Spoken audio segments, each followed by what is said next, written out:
Well, good morning, everyone. Thank you for being here today. Before I get into my remarks about the conclusion of the 90-day emergency, I want to start off with some other things. I want to start off with some of the issues that are top of mind for many in Portland and across the state. The criminal activity that has occurred in downtown Portland in the last few days is unacceptable and in direct opposition to Oregon values. This includes the burning of 15 Portland Police Bureau vehicles and vandalism at Portland State University's library and businesses in the vicinity of the campus. As your governor, I understand that there is a clear line between exercising free speech and peaceful protest and discriminatory harassment, violence, and property damage. That line was crossed this week, and law enforcement authorities appropriately intervened. I want to thank the Portland Police Bureau, Portland State University Campus Public Safety, the Oregon State Police, the Multnomah County Sheriff's Office, and the Multnomah County District Attorney's Office for their proactive and coordinated response to hold those individuals committing unlawful acts accountable to the fullest extent of the law. It's my understanding we also had support from other local law enforcement, and I want to say thank you for those who are willing to step in if needed. I also want to acknowledge that when law enforcement are called on to respond to these acts, it means their resources to respond to other emergencies like domestic violence, traffic accidents, or even homicides in the community are very thin. The activity and the response is ongoing, and my office will continue to be in communication with all responding authorities and provide updates as necessary. Given all that, I'm proud to stand before you today with my colleagues from the city and the county with two focused, concrete examples of our three governments working in lockstep with one another to serve the public. The events of this week that I just spoke about, and the 90-day tri-government emergency that ended this past Monday on April 29th. Just over 3 months ago, the mayor, the chair, and I shared with everyone that the uniqueness of the fentanyl crisis required us to respond with the highest possible level of coordination. The 90-day tri-government fentanyl emergency achieved that and more.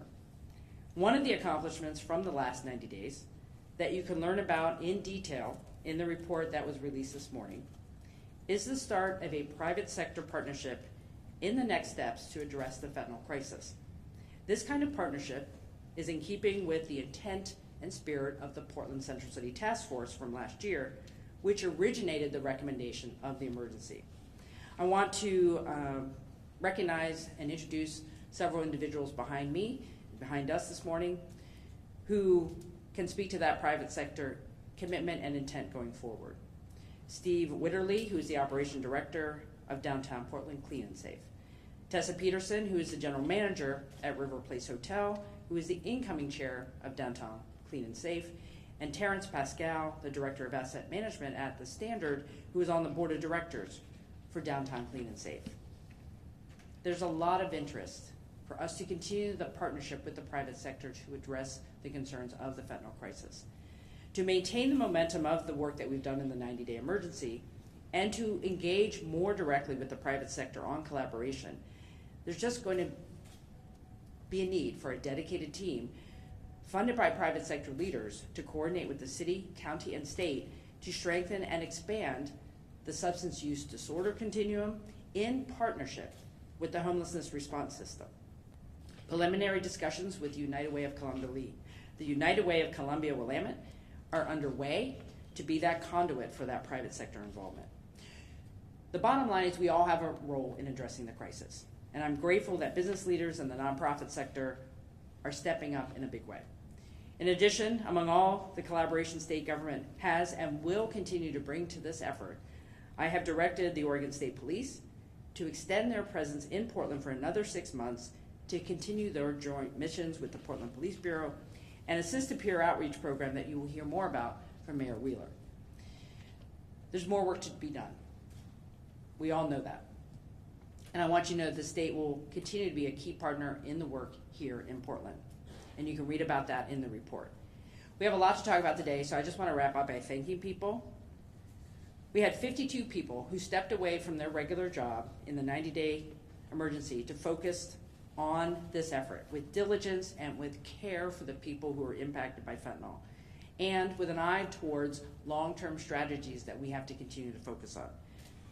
And I also want to thank collectively the hundreds of people from the state, the county, the city, and community partners who every day are facing the issue on our streets and responding to the fentanyl crisis that we are seeing.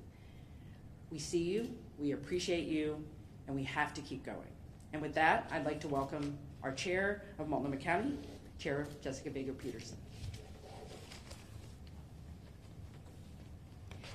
Good morning, everyone. Thank you so much, Governor, for your partnership in this. I'm Multnomah County Chair Jessica Baker-Peterson. I appreciate all of you being here today.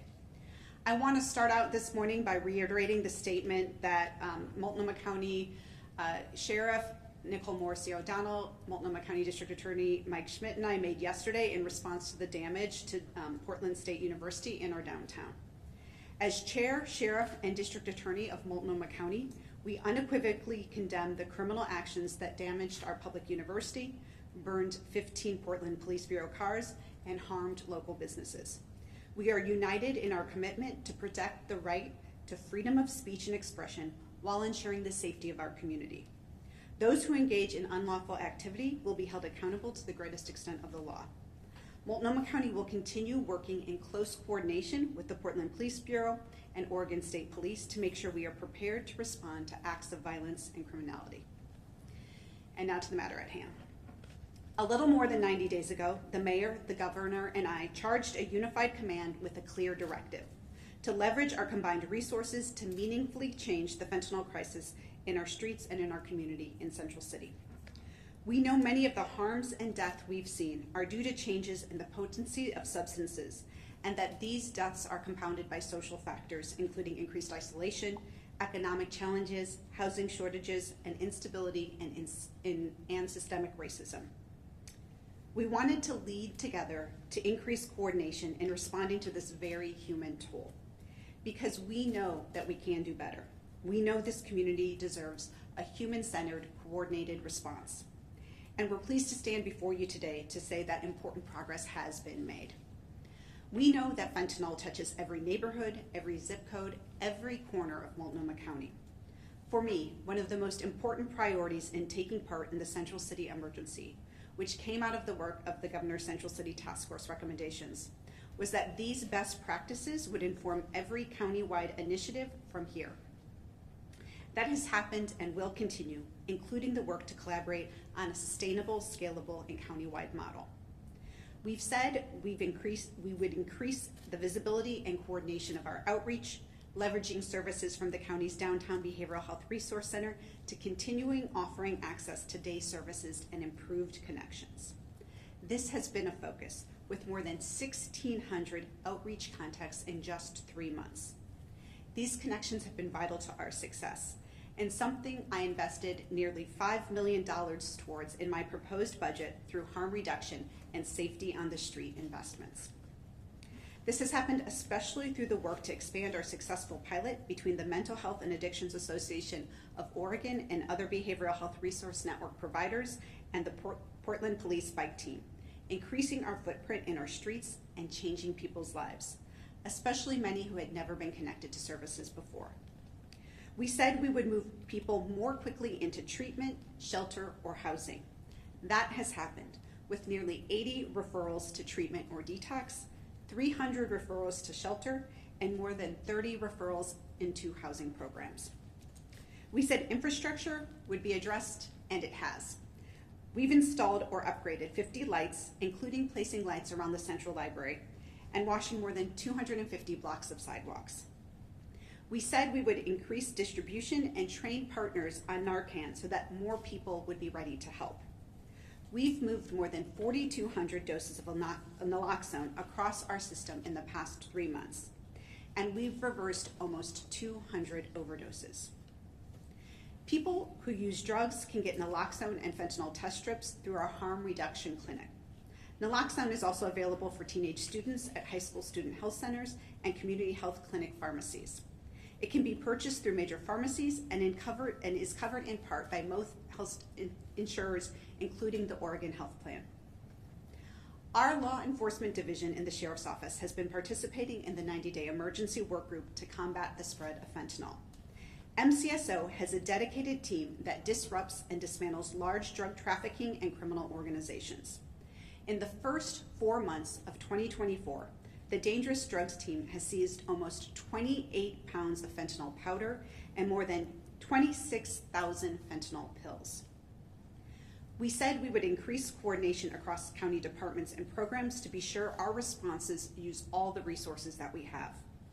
We have done that by adopting a one-county approach that reduces silos in our departments and increases our ability to respond to the people who need us with a trauma-informed, human-centered approach. And we've moved important initiative forward during this emergency, including organizing multi-agency public safety missions to arrest drug dealers and connect people with treatment, creating unique data dashboards to more completely map fentanyl-related deaths and overdoses. We've expanded peer outreach programs that offer same-day services, and we've dramatically expanded access to life-saving opioid reversal medication. We said that declaring this emergency would help us address gaps in our system, especially for qualified mental health professionals and behavioral health workers. We know many stem from a lack of workforce across every sector: law enforcement, treatment providers, outreach workers, first responders, and shelter staff. We're increasing workforce incentives with a 3.3% COLA increase for all health and human service contractors for the county in my executive budget, helping to continue to increase the baseline wages we needed to do this meaningful work. And we've undertaken a groundbreaking effort to stabilize providers and workforce. $10 million in grant dollars that went through United Way to 61 providers for salary, stay bonuses, professional development, professional sustainability, and longer range steps to look carefully at our entire contracting process. We know that expanding shelter spaces requires staff, and that these are tough jobs that require strength and stamina. I want to thank everyone out there who is stepping up to do this work. Many of you who have been deeply involved with the work of this emergency and the work that we do every day. We see you and applaud your efforts. This emergency gave us opportunities to elevate discussions with providers, especially during the half-day summit put on by the health department in March. 150 providers and peers connected to consider pathways to recovery and move into interactive conversations around prevention, harm reduction, treatment, and recovery. These gatherings will continue quarterly from here on out, one of the many connections that will continue forward as we work towards increased staffing for key public services, especially during weekends and evening hours. As our local public health and mental health authority, Multnomah County has worked closely with people who use drugs for decades. As we align with the Oregon Health Authority's overdose response plan, we'll continue to bring the right public health focus and leadership to our coordinated response. Prior to this emergency, our health department developed an overdose response plan with new goals, objectives, and targets to slow the rate of death from overdose. Now our attention turns to the future work that must be done, both in continuing to implement this plan and as outlined in the 90-day fentanyl emergency report being released today. Multnomah County's specific actions included in that report and in our next steps forward as a county include a continued weekly 8 a.m. call between Portland Solutions and Multnomah County Emergency Management to collaborate on a sustainable, scalable, countywide model for regular coordination between law enforcement, outreach workers, business districts, behavioral health, homeless services, and others, including a call for our East County region. There will be monthly cross-disciplinary planning calls across all 3 jurisdictions, nonprofit and private partners, to sustain progress and accountability on incident recommendations. And we're expanded naloxone coordination and distribution, including expanded leave behind policies, and continue to saturate high-risk areas and groups. We know that stopping using fentanyl, even for a few hours, is so painful and hard, which is why we're going to literally meet people where they're at with an increased number of mobile clinics offering medication-assisted treatment. One of my major issues with Measure 110 was that it was put into action without many of the health components that were needed. When I visited Portugal to take a closer look at their systems, I saw a mobile clinic in action and saw what was possible in terms of connection made when you go where people are. It is going to take quality data to get results in this crisis. Our way forward includes greater data integrity that dates, vets, and stores information in ways that can be better referenced. We're beginning the work to build a multi-agency data team to more effectively track metrics. This includes continued improvement of fentanyl overdose data sharing and the expansion of Oregon Health and Science University's mission control capacity to provide a real-time addiction treatment tracking system. This work partners with the work of the Joint Office of Homeless Services on a tool to share real-time data on shelter bed capacity. These highlights reflect just a few of the many, many actions moving forward. Some of the larger, more systemic investments include aligning with our Homeless Response Action Plan and our Health Department's 2024 Overdose Prevention and Response Plan, including a countywide operational oversight committee led by my office. We have already started a program to provide connections into services people will need when changes to our drug laws through House Bill 4002 go into effect on September 1st. And we're pushing forward with this work. We've got an aggressive timeline, but we have prioritized this work to ensure that law enforcement has the tools they need to directly connect someone to services. Without clear action, many more people will be caught in our justice system. I've convened a leadership team and hired a coordinator to focus on having our deflection system ready to go on September 1st, and we will make this deadline. We know young people are uniquely vulnerable to misinformation about fentanyl. Reducing youth exposure and preventing untimely and tragic overdose deaths must be a primary driver in our work. Today, I'm pleased to announce the launch of a fentanyl awareness campaign focused on preventing young people ages 13 through 20 from initiating use and dying of overdoses. Messages will appear on billboards, bus benches, and social media with the theme, Expect Fentanyl, highlighting the dangers. This campaign is the help, awareness, and further education young people and their families need. I want to close with a thank you to the dedicated team of 52 people who gave so much to this 90-day effort. This is an unprecedented example of coordination, collaboration, dedication, and just plain hard work. I want to especially thank the many people from Multnomah County who participated in this effort. Dr. Jennifer Vines, Chris Voss, Nisha Saxena, Anthony Jordan, Abby Stamp, Stacy Cohen, Dr. Bruno, Rachel Banks, Heather Mirasol, Deanna Negri, Denise Pena, Rachel Pearl, Ryan Yamba, and so many others. You've given the gift of your time to your community and have shown what can be accomplished locally and what can be a starting point for other communities to follow. Thank you. I'm now happy to turn the podium over to Mayor Wheeler with thanks for the city's partnership during these last 90 days and beyond. Thank you. Good morning, and thank you both. I will first start off by saying how much I appreciate my colleagues' collaboration and support for the issues that we've been experiencing here in the city of Portland and on the Portland State campus for the last several days. In particular, Governor, I'd like to thank you for the Oregon State Police. That's been a critical partnership throughout. I'd also like to thank the county sheriff and the work that Multnomah County has put into collaboration here. Certainly our law enforcement partners, we have been asked repeatedly over the last several years about mutual aid, and I can tell you under Chief Day, mutual aid has dramatically improved. And I want to thank all of the law enforcement partners who offered their support, who actually participated in this event, and who have committed to working with us going forward. And last but certainly not least, I want to thank the business community.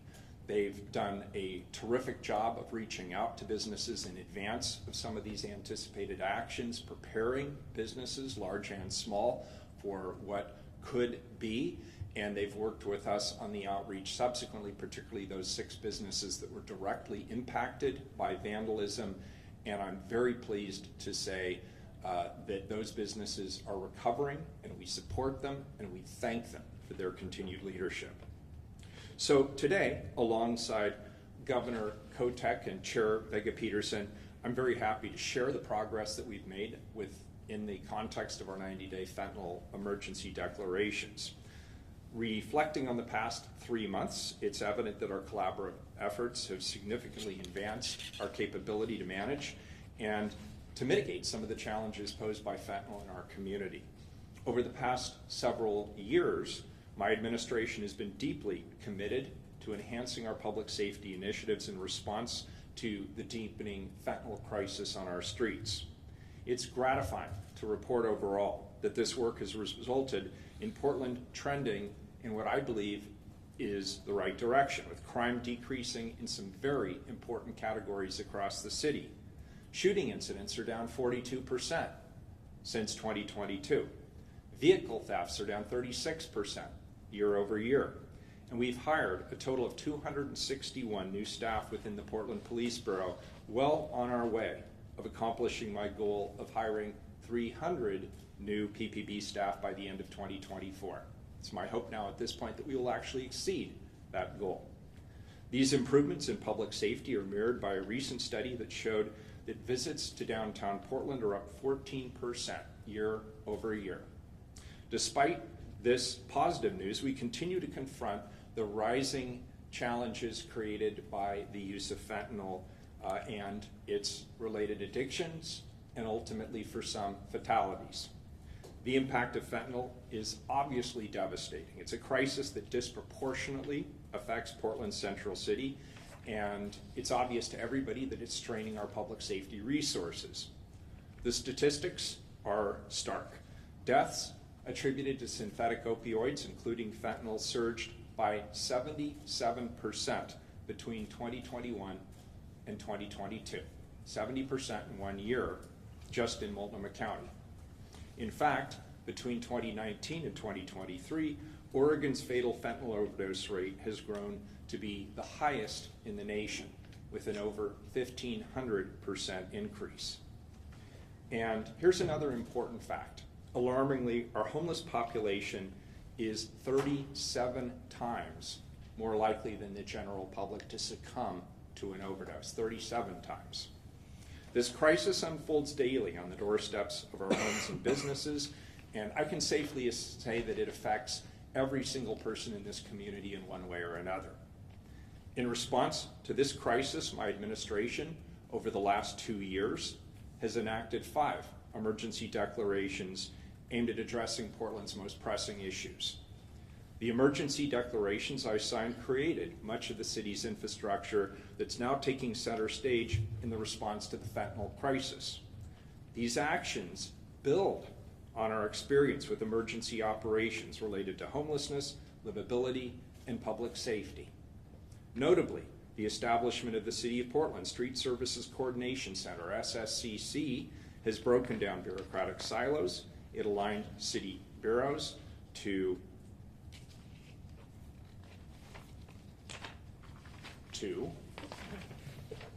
deliver a coordinated and compassionate response to the needs of our community. The city's Temporary Alternative Shelter Site program, or TASS, has acted as a much needed place for those experiencing homelessness to receive access to services, and many of those services being provided by Multnomah County, and then transition into housing for those who are ready for that housing. The Public Environment Management Office, or PEMO, has continued to work directly with the entire Portland community to target livability and safety issues, including litter, graffiti, and activating public spaces. These programs, the SSCC, TASS, and PEMO, are all programs spearheaded by my administration that continue to play significant roles in collaborative and agile problem solving. As I announced in my proposed budget yesterday, these successful programs will be institutionalized. They will be fully funded, and they will go citywide under the city's new Portland Solutions Program hub. Portland Solutions will continue to lead the city's coordination efforts established under the 90-day fentanyl emergency declaration, ensuring that our response to this crisis is as effective and as sustained as possible. I'm pleased that the pilot partnership between the Portland Police Bureau's Central Bike Squad and the Mental Health and Addiction Association of Oregon, or the MHAAO, which has shown promising success in connecting vulnerable individuals with essential services. I want to be clear again, my budget fully funds public safety, police, fire, 911 emergency response. It also includes important components of the work we're now collectively doing, CHAT, bike patrol, and other critical services. Under this 90-day emergency, the city, the county, and the state jointly funded an expansion of the important pilot around the bike patrol, which provided a physical space, better coordination, and continued efforts to expand these outreach services. The partnership here is critically important, not the least of which is that it represents what we can achieve when we think outside the box and lean into partnerships to find solutions. While I was pleased with the results of the work we were doing individually as a city, the fact of the matter is that this 90-day fentanyl crisis declared 3 ways between the state, the county, and the city has allowed us to speed up the implementation of these processes citywide. It has allowed to enabled us to expand the partnerships like the bike patrol that includes PPB and the state police, and it portends a faster strategy for people to move off the streets and into housing through support like TASS and the county's good efforts there, and the state legislature and the governor's support of our TASS sites. So this 90-day fentanyl emergency, from my perspective, enables the partnership, the funding, the coordination, the communication to all come together in a way that allows us to have success that we could not have achieved on our own in the absence of this 90-day emergency declaration. I also want to say that I think this type of work is critically important to helping the people who are most impacted by the issue of fentanyl, helping them connect to services to help them get off and stay off the streets or the circumstances that they find themselves in. I'd like to thank Governor Kotek for her forward view on this as well, for a commitment to an additional 6 months of the Oregon State Police presence. We greatly appreciate this partnership and the increased capacity that it provides. During this emergency, Chief Day and the team at PPB have agreed to expand the Central Bike Squad so that they can maintain a positive presence in the Central City during evenings and weekends. So that is an expansion of the program. Chief Day has also found a way to expand the narcotics and organized crime unit to enhance its ability to investigate overdose deaths for potential Len bias prosecutions and provide additional personnel to investigate distribution cases with our many public safety partners. I also want to take a moment to acknowledge the great work of the City of Portland's Community Safety Division, which houses a number of our critical public safety programs, all of which I'm advocating to be fully funded throughout my recent budget. As we move forward, it's clear that continued and increased collaboration among the city, the county, and the state is essential. We will need ongoing support at all governmental levels to scale our response appropriately and to address this crisis effectively. I extend my deepest gratitude to Governor Kotek and to Chair Vega-Peterson for their unwavering support and partnership. Together, we've made significant strides towards a safer and healthier Portland. I also want to thank Mike Myers. Where'd he go? There he is, in the hat there. Thanks, Mike. The city's incident commander, Stephanie Howard. Where is Stephanie? Where? In the back, hiding over there. Thank you, Stephanie. And my administration's director of community safety, Skylar Brocker-Knapp, standing over here, who is my senior policy advisor for their really exceptional leadership over the past 90 days. We stand here, we get the credit, sometimes we get the blame, but the truth is behind us are many, many, many dozens of people who work so tirelessly to do this work day in, day out, early mornings, late nights, and everything in between. And all three of us owe them a debt of gratitude for their hard work. This dedication has been utterly instrumental in our achievements. I also want to thank the dozens of people who worked tirelessly on this effort as part of the incident management team. This was a huge task. I'm grateful for your efforts, your expertise, and your commitment to saving lives here in the city of Portland. Today clearly does not mark the end of the fentanyl emergency on our streets. Based on what we've learned, we must redouble our efforts throughout the city and maintain the sense of urgency necessary to meet the fentanyl crisis head on. There's still a lot of work to do. We all acknowledge that. I'm committed to continuing the partnerships we've built that are critical to safeguarding the well-being of all Portlanders. Thank you. I'll turn this back to the governor, who I think is going to introduce some guests. Thank you, Mr. Mayor.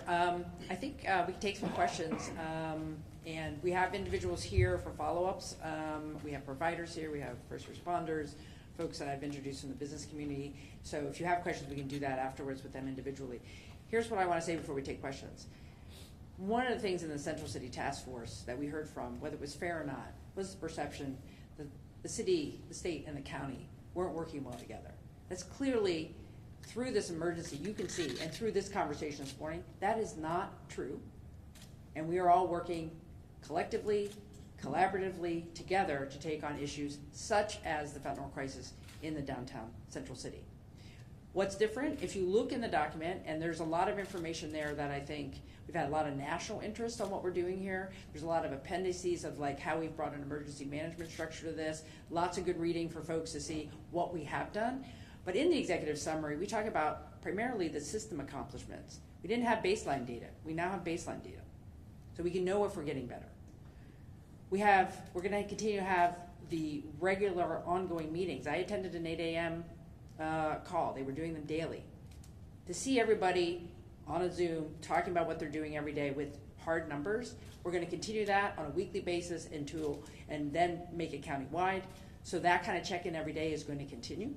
I've talked about the private sector commitment to continue forward here, and the partnerships, things that we've come together to fund, like the partnership between the Mental Health Association of Oregon and Portland Police to work directly on the streets. Look, there are a lot of good things happening.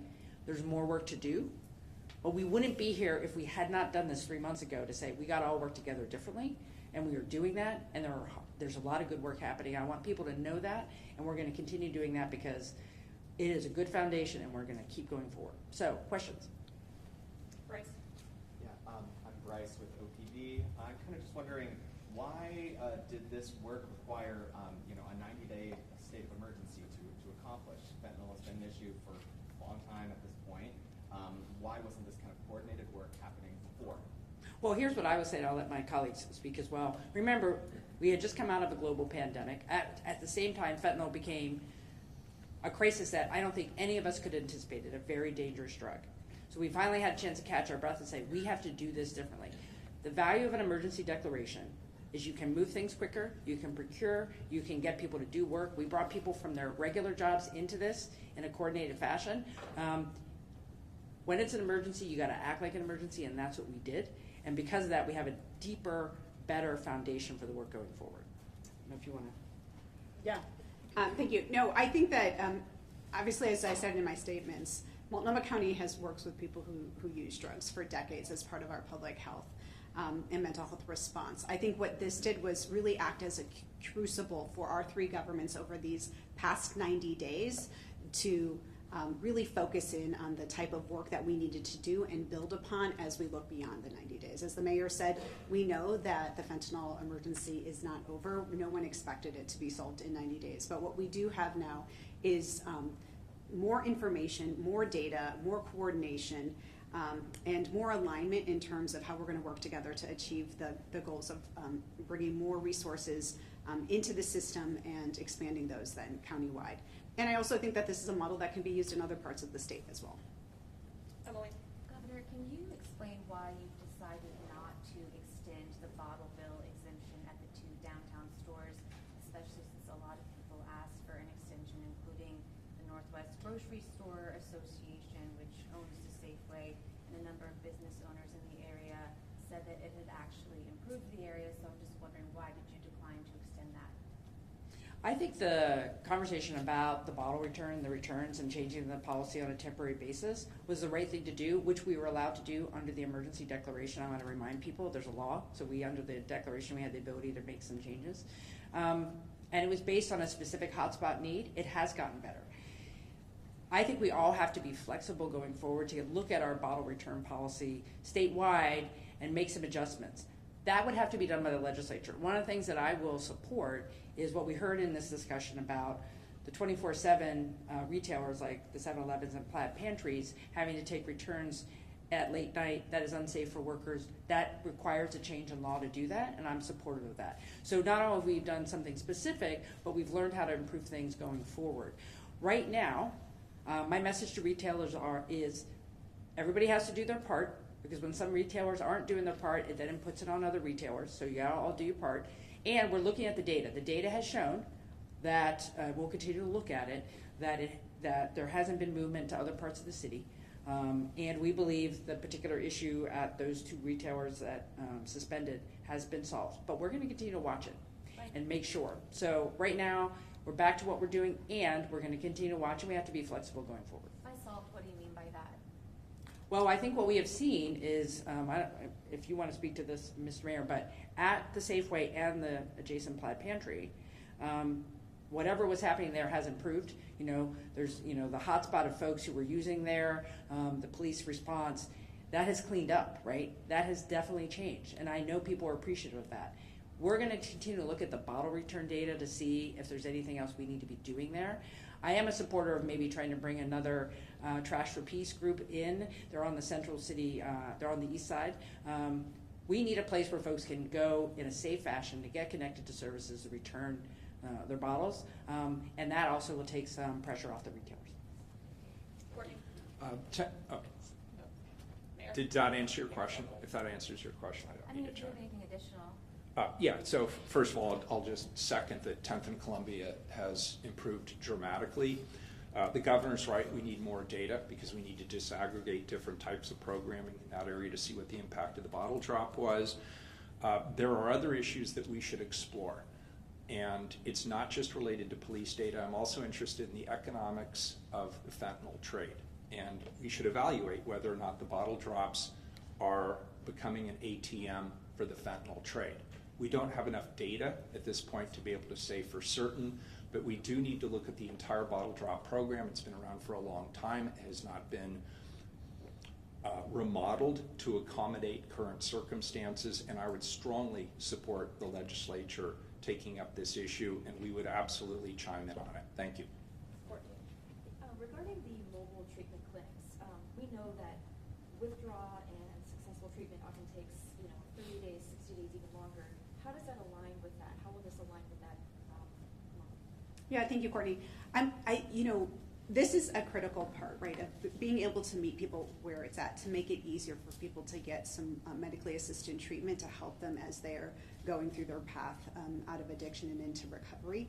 It is also just one component of the larger behavioral health system investments that we need to make sure that we are continuing to make available the resources, the treatment, the stabilization, the recovery housing, all parts of the system that need to grow on. So what we've seen, though, is that it is about reaching people where they are when they are. We know that oftentimes it takes 1, 2, 5, 6, 8 times for somebody to get an outreach, get a connection, to be able to really take that step into stability and recovery. We saw that happen during this 90-day fentanyl crisis, and so we want to be able to expand those opportunities. So in that process, is there somebody who follows up with them, or is it here's the medication, follow up with us if you need to? I don't know if you could expand on that.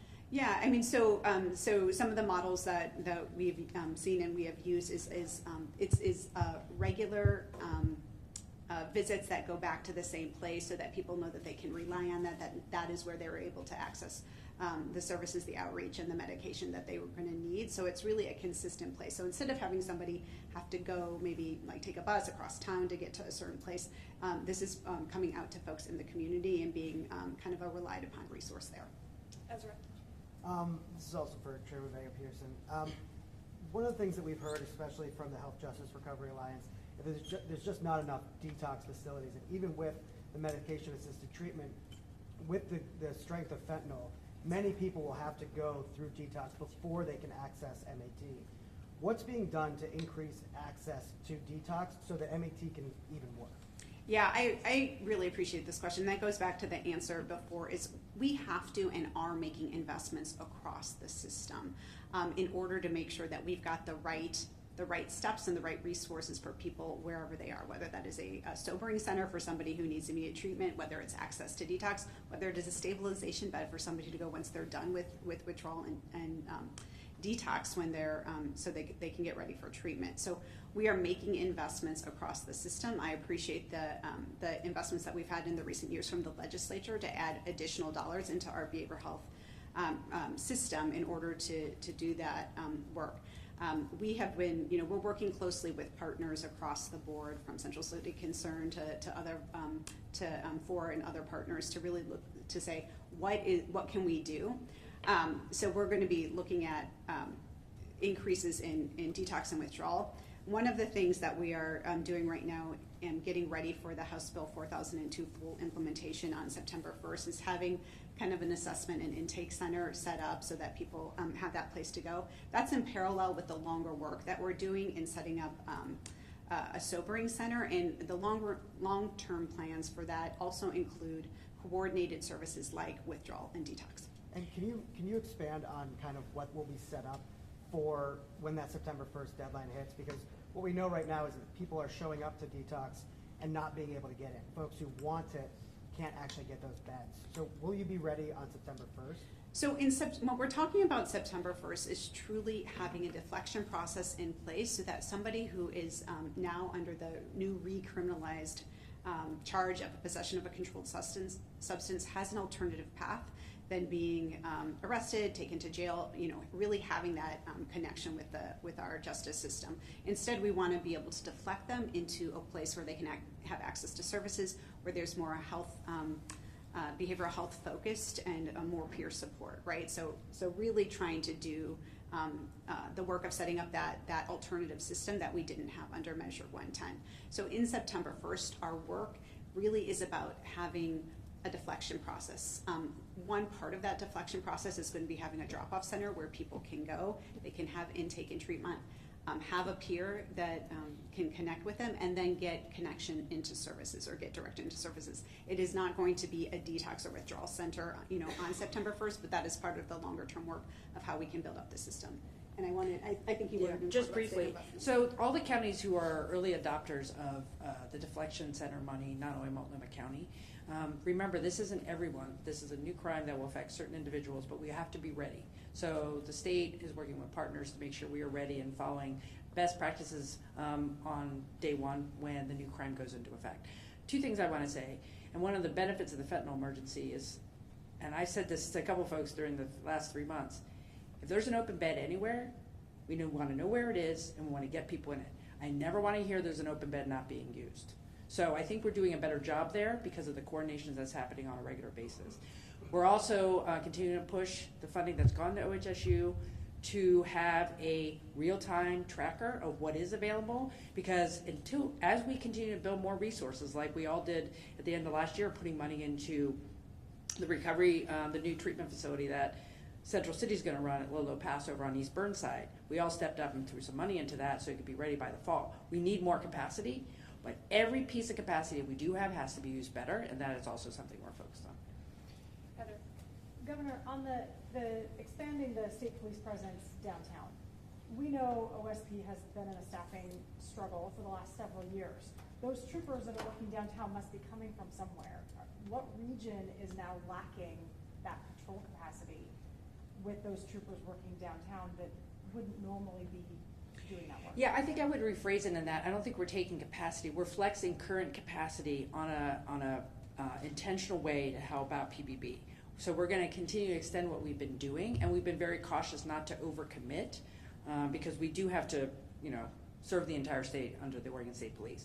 I will probably have to go back to the legislature here later in the year through the emergency board for some resources because there is additional overtime and things like that.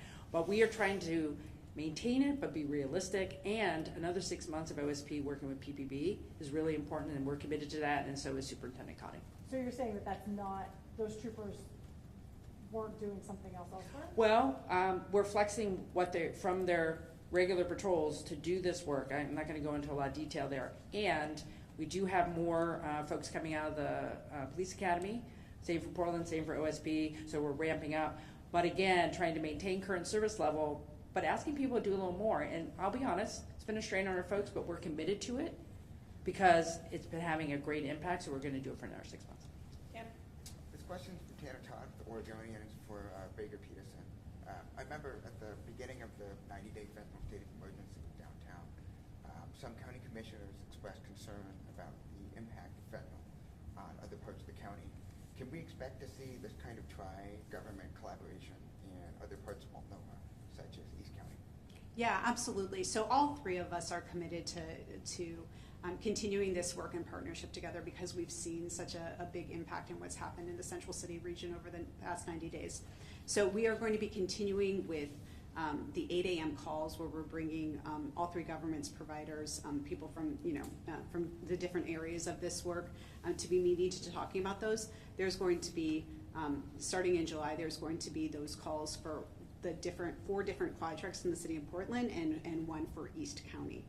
We're also really interested in looking at the baseline data that we've been able to create through this process and really understanding more clearly where the other hotspots are happening and how we can focus on that. So I look forward to continuing the work with the governor and especially the mayor and the city in examining those other areas. We know, for instance, that the East County areas of Rockwood, of East Portland, we know that there are a huge need in there, and that's another area where I think we can build on some of the work that Mike Myers and his team has been doing. Joelle. My question is for Mayor Ted Wheeler, and this is about the events at PSU. I wanted to ask, after clearing the library yesterday morning and closing down the South Park blocks with hundreds of protesters still there, why did police choose to retreat and allow those protesters to reoccupy the library? I'm going to defer that to the police bureau. That was a tactical decision.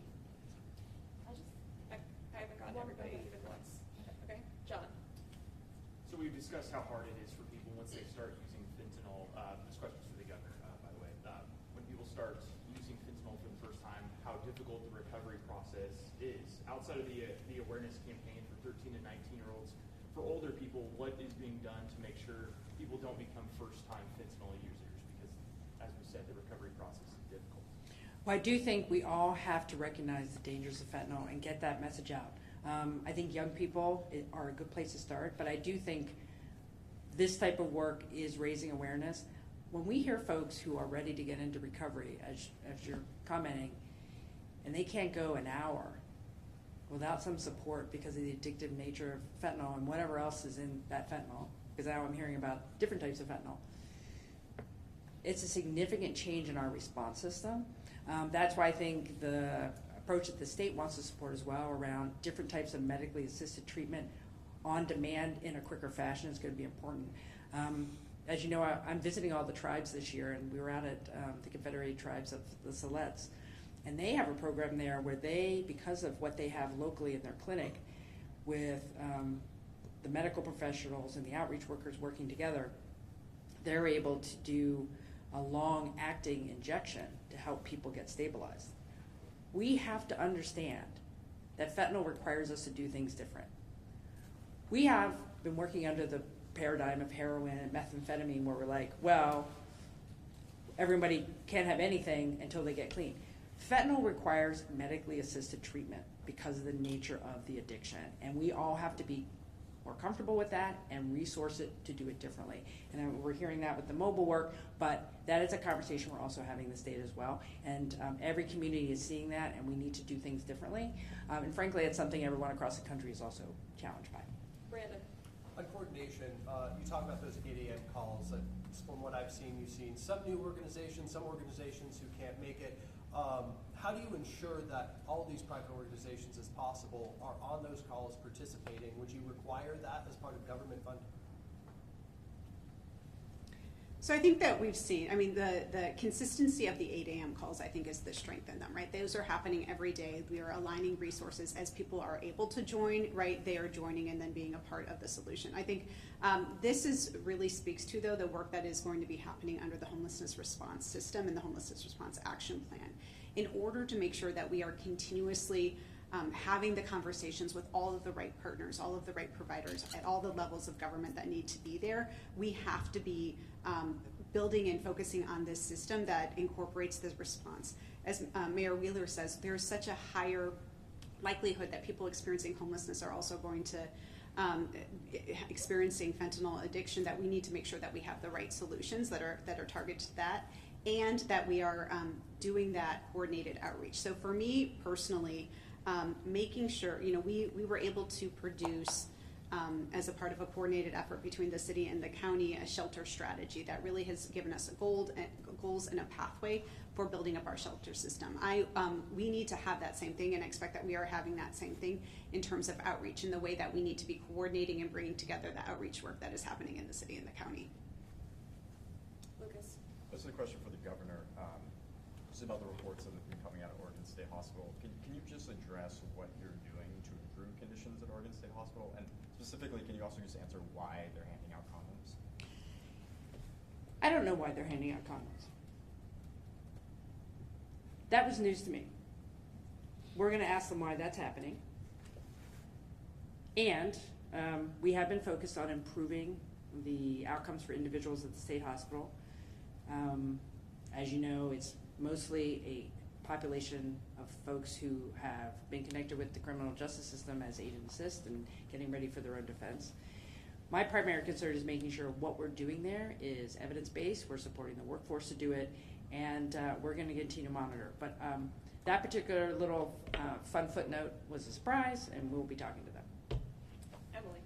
I just have one more question for the county chair about the lights at the library.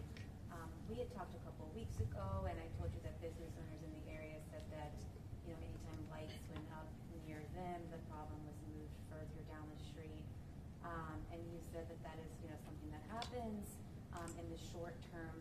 I'm just wondering is there anything in this 90-day report that directly answers the long-term question about the lights and about the impact they have on an area and what needs to be done in order to fully resolve the situation rather than just, move it down the street? Yeah, I think there's a lot there, right? We know that in areas that are, hot spots or trouble spots, the infrastructure and the environment is really important to helping to deter activity there. We've seen that. That's one of the reasons why we did invest lights around the library, but it's also why we have been working with the city to put lights in other areas, including lighting under the bridges in the central east side area. That is something that the board just voted on a couple weeks ago. That is one part of the solution, but it is absolutely not the whole parts of the solution. The connection, the engagement of law enforcement and the work of the legislature to make sure that law enforcement can more effectively deal with the drug dealers that are frequenting those spots, right? That is a huge tool that also needs to be brought to bear.